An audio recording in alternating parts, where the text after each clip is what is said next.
All right, let's dive in. Today we're going to talk about a massive geopolitical project, one that was really born from a deep, historical wound. It's about India's decades-long quest to heal what is essentially a self-inflicted injury and reconnect with what feels like a phantom limb. But before we can get to the truly epic scale of the solution, you've really got to understand the problem itself and just how fragile the situation is. We're talking about a geographic vulnerability that puts millions of people at risk every single day. And this is it. This tiny 22-kilometer-wide sliver of land. It's officially called the Siliguri corridor, but pretty much everyone calls it the Chicken's Neck, and for good reason. This is the one and only land bridge connecting mainland India to its 8 northeastern states. Every single truck, every soldier, every vital piece of supply, it all has to squeeze through this one incredibly vulnerable corridor. So you have to ask, right? How on earth did this happen?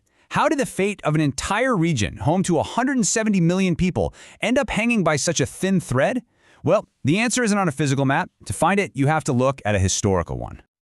And to find the root of this problem, we need to rewind the clock. We've got to go all the way back to 1947, a moment that didn't just redraw the map of South Asia, but left behind these deep scars that, honestly, still haven't fully healed. We're talking about the 1947 partition of Bengal. Someone drew a line on a map, the Radcliffe Line, and just like that, a single integrated region was sliced in two. West Bengal went to India, and East Bengal, which we now know as Bangladesh, became part of Pakistan. One line on a map suddenly split a culture, an economy, and a people right down the middle. Now, they had actually tried this once before, back in 1905, but that didn't stick. No, the partition in 1947, this one was permanent. And the result? Overnight, the direct rail lines, the major roads that connected northeast India to big cities like Kolkata, were just gone. They were now in a foreign country. The entire region was effectively amputated. And the economic fallout? Whoa. It was immediate, and it was devastating. Before this, Bengal was like a single, well-oiled machine.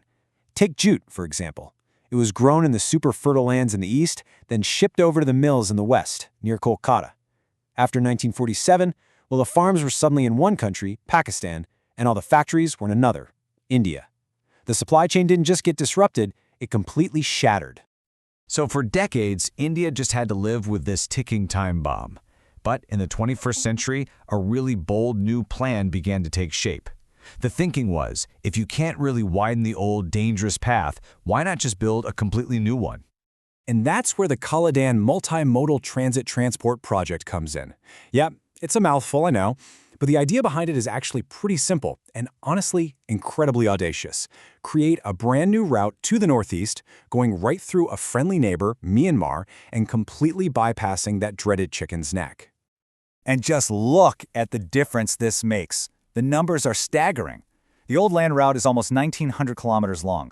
The new Kaladan route, it's basically sliced in half, down to just 950 kilometers. But this is about so much more than just saving time or distance. This is pure strategy.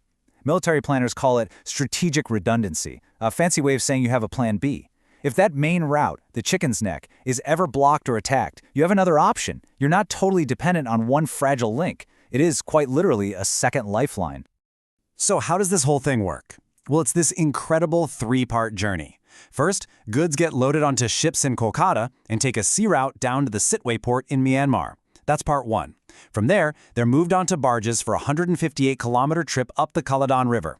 And for the final leg of the journey, everything's loaded onto trucks to travel a brand new highway that takes them right across the border and into India's Mizoram state. Sea, river, and road, all in one project. It's pretty amazing. Okay, so a project this huge, this complicated, it crosses international borders and cuts through some seriously tough terrain. You just know it's not going to be a walk in the park, right? And yeah, it's been a long and perilous journey, filled with setbacks. Just how perilous? Well, let's look at the timeline. This whole thing was originally supposed to be finished by 2014. That deadline came and went. Then a new target was set for 2023. Also missed. The current official projection? Maybe 2027. We're talking more than a decade behind schedule. And the reasons for these delays are just immense. The route cuts right through territory plagued by insurgent groups like the Arakan Army. The security situation got so bad that India and Myanmar actually had to launch a joint military effort called Operation Sunrise just to secure the construction zone. On top of that, you've got logistical nightmares and the sheer difficulty of building modern highways through remote jungle. It's a recipe for delay. So this raises a huge question, right? With this ambitious new route facing so many challenges and delays, what do you do in the meantime? And this is where we get to the final and maybe the most revealing part of India's strategy. Because here's the crucial thing to understand, the big strategic takeaway.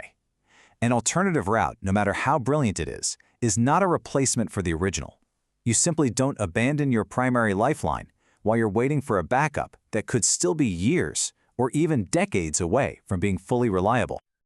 So India's playing a two-handed game. While it's pushing forward with the Kaladan project for the future, it is also massively reinforcing the chicken's neck for the present. That's why, at the same time all this is happening, it's been building new military garrisons, 3 of them, to fortify its defenses and shield that vulnerable corridor.